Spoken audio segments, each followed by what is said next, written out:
শোনো, আমরা বৌমা না, আমরা বোমা। আমরা আমাদের বরের মুখের উপর ওদেরই মান্নানের বদনাম করার দম রাখি। এই তোমার মা নিজেকে কি ভাবে? তোমার মা একটা দজ্জাল মহিলা। আমার শাশুড়ি মাঝে মাঝেই আমাকে শোনায় আমার ছেলের জন্য তো দূর দূর থেকে সম্বন্ধ আসতো। হ্যাঁ, তা তো আসবেই। আশেপাশের লোকরা তো আপনার স্বভাব চরিত্র সম্পর্কে জানতোই, তাই সাহস পেত না আপনার ঘরে বউ হয়ে আসার। তাই দূর দূর থেকেই সম্বন্ধ আসতো।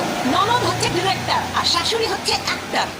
ননদ ফোনে ফোনে ডিরেকশন দেয়, শাশুড়ি লক করে। শাশুড়ি যদি হয় পেট্রোল, ননদ হয় দেয়াশালাই।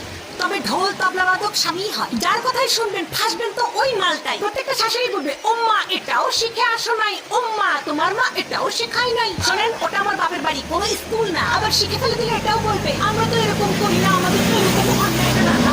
এই চিনি এটাও করো না। আরে এত সমস্যা যখন নিজে গিয়ে করেন, বৌমা বাড়িতে আসার পর দেখবেন ওরা আর কোনো কাজ করতে পারে না। তাহলে আগে এই কাজগুলো কে করতো? আমি বুঝি না ওই শাশুড়ি নাকি স্কুলের প্রিন্সিপাল। সবসময় পারমিশন নিতে হবে, মেয়ে আই করতে।